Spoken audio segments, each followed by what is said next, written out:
আমি অন্তর্বর্তী সরকারের প্রধান জনাব ইউনূস সাহেবকে বলবো, জাতিসংঘের যে মানবতা অধিকার দপ্তর আপনি নিয়ে আসছেন, আমরা মানবাধিকার দপ্তর বাংলাদেশে চাই না। এটা মানবাধিকার দপ্তর নয়, এটা সমকামীদের দপ্তর। এখানে যে প্রধান হয়ে আসছে সে সমকামী। এই সমকামী প্রমোট করতে আমরা চাই না, এটা আমাদের দেশের সংস্কৃতি না। আমি ডক্টর ইউনূস সাহেবকে দুই হাত করজোর অনুরোধ করব, আপনার বিরুদ্ধে আন্দোলন ওঠার আগেই এই মানবাধিকার অফিস আপনি এখান থেকে বিদায় দিয়ে দেন। মুসলমান হিসেবে বড় মানবাধিকার গোটা দুনিয়ার মধ্যে কেউ নেই। কাজী কোরআন ও হাদিস যাদের কাছে আছে, অন্য কাউর থেকে মানবাধিকার তার শেখার কোনো প্রয়োজন নেই। কি আপনারা এখানে মানবাধিকার অফিস চান? বিষয় সবাই হাত তোলেন। কেউ চান? আমরা কেউ চাই না, কেউ চাই না। সবাই হাত তোলেন। কেউ চাই? আমরা কেউ চাই না।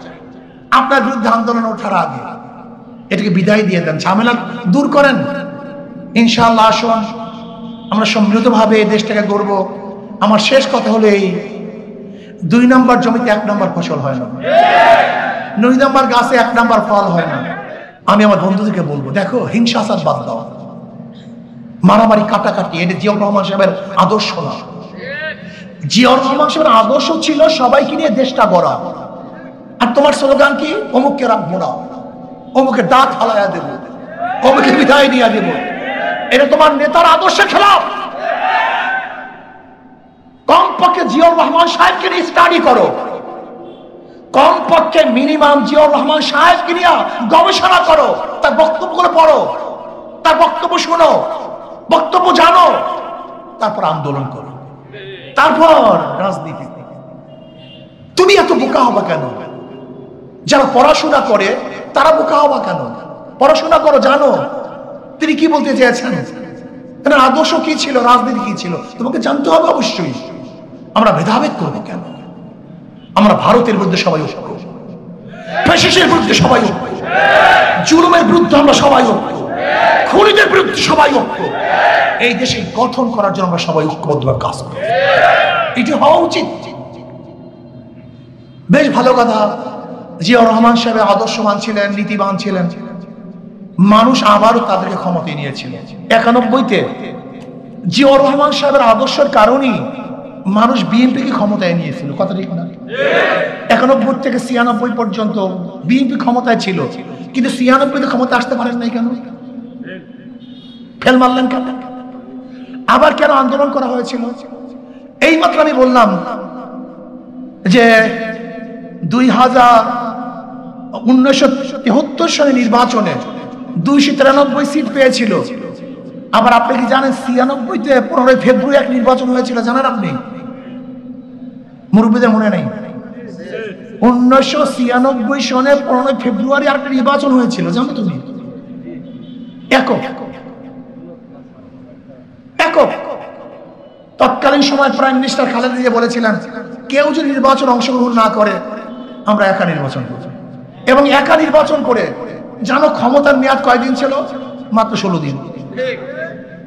16 দিন পরে আবার সে বিদায় হলেন। খুব ভালো মতো ইতিহাস জানো। আবার কে আসছে? শেখ সাহেবের কন্যা।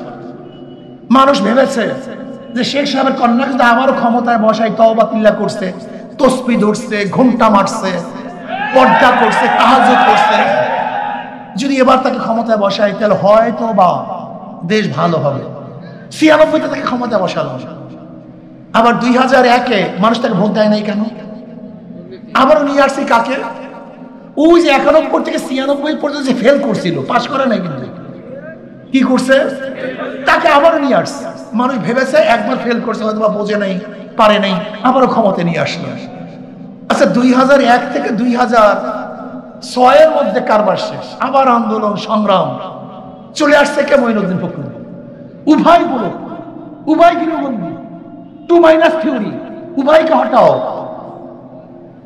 আচ্ছা আপনি বলেন তো, যে ব্যক্তি 91 থেকে 96-তে ফেল করছে, আবার 2001 থেকে 2006 পর্যন্ত ফেল করছে, আগামীতে রেজাল্ট কি হবে?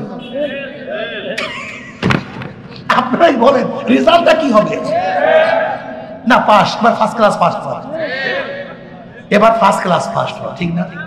রাগ করিয়েন না, পারেন তো শুধু পেশি শক্তি ব্যবহার করতে, বুদ্ধি শক্তি ব্যবহার করেন।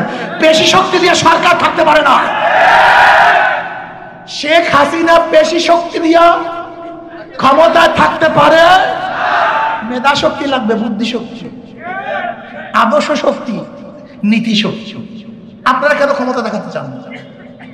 আপনারা পেশি শক্তি ব্যবহার করবেন। বিএনপির এটা কাজ না, পেশি শক্তি ব্যবহার করে বিএনপির কাজ না। এটা জিয়াউর রহমান সাহেবের আদর্শ না। আপনাদের জিয়াউর রহমান সাহেবের আদর্শ মানেন না। হ্যাঁ, এই সময় আমি আসার সময় আমার বন্ধুরা বিহেভ করছে আমাকে, এই মিথ্যাবাদী যায়। ওখানে বিএনপি মিটিং চলতেছে, কি মিথ্যা বলছি বলেন? আমি একজন আপনার মুরব্বী, একজন যুবক, একজন ছাত্র, আমাকে যে বলেন যে মিথ্যুক যায়, বলেন কি মিথ্যা বলছি? জীবনে একটা মিথ্যা কি বলছি বলেন? আমাকে বলেন। আপনারা বলছেন হুজুর এই কথা বলছেন, আপনি কি বলছেন?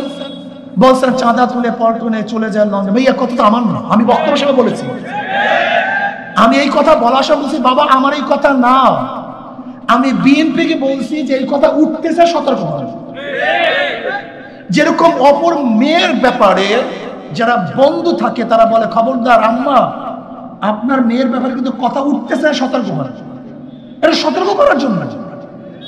আমার এই বক্তব্য নয়, আমি বারবার বলেছি এই বক্তব্য আমার না। যখন এই কথা বলছি যে আপনাদের বিরুদ্ধে কথা উঠতেছে, সতর্ক হন, আপনারা সতর্ক হন নাই, দোষটা কি আমার? আমার উপর দোষ দেন কেন? শোনেন একটা কথা বলি, জামালপুরের মানুষ, আপনার লিডারদেরকে বলবেন যে তোমার রক্তের মধ্যে হারাম আছে কিনা, কিন্তু আমরা চ্যালেঞ্জ দিয়ে বললাম এই রক্তের মধ্যে কোনো হারাম নাই, কোনো হারাম নাই। আমার রক্তের মধ্যে হারাম নাই, আমার বাবার রক্তের মধ্যে হারাম নাই, আমার দাদার রক্তের মধ্যে হারাম নাই। পারলে বলো তোমরা লিডার চ্যালেঞ্জ দাও, পারলে চ্যালেঞ্জ দাও যে তোমার লিডারের মধ্যে হারাম নাই, তোমার বাবার লিডার তার লিডারের বাবার মধ্যে হারাম নাই, তার বাবার দাদার মধ্যে হারাম নাই। কিন্তু আমি চ্যালেঞ্জ দিয়ে স্টেজে বললাম সমস্ত ক্যামেরার সামনে, আলহামদুলিল্লাহ জানা সত্ত্বে এই রক্তের মধ্যে হারাম নাই, আমার বাবার রক্তের মধ্যে হারাম নাই, আমার দাদার রক্তের মধ্যে হারাম নাই।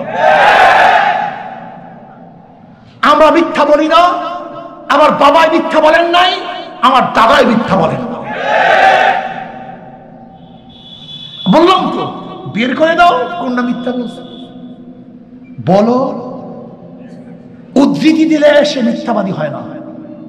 অমুক এই কথা বলছে, সেই কথা তার হয় না। গল্প পড়ো না, সাহিত্য পড়ো না, কবিরা কি করেন, সাহিত্যকার কি করেন, এতটুকু পড়াশোনা করো না? উদ্ধৃতি কি নিজের কথা হয়? হ্যাঁ, দেখো যেই বক্তব্যগুলি দিচ্ছি খুব ভালো মতো বোঝার চেষ্টা। আমরা কাউ শত্রু, আমরা সবাই বন্ধু। জুলাই বিপ্লব একসাথে করছে, আজকে বিচ্ছিন্ন হবো কেন? আজকে একজন আরেকজন শত্রু হবো কেন? জুলাই বিপ্লব উদ্দেশ্য কি ছিল? মানুষকে রক্ষা করা, এই দেশকে গঠন করা।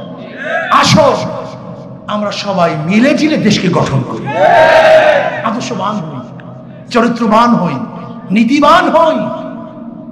ওই পার্শ্ববর্তী যারা আমাদের দুশ্মন তাদের ব্যাপারে ঐক্য হই, দেশকে গড়ি। যে ক্ষমতায় যায় যাক, এটা আমাদের কোনো আফসোস নেই। আমরা ক্ষমতার পাগল না রে বাবা। ইসলামী আন্দোলন বাংলাদেশ ক্ষমতার পাগল না। যদি আমরা ক্ষমতায় যেতে চাইতাম তাহলে 2001 ক্ষমতায় যেতে পারতাম। আমরা ক্ষমতার পাগল না, ক্ষমতার পাগল না। এই যে লোকগুলি আসছে দেখছো, একজনও ক্ষমতার পাগল না, নিজের পয়সা দিয়ে আসছে, নিজের পয়সায় যাবে।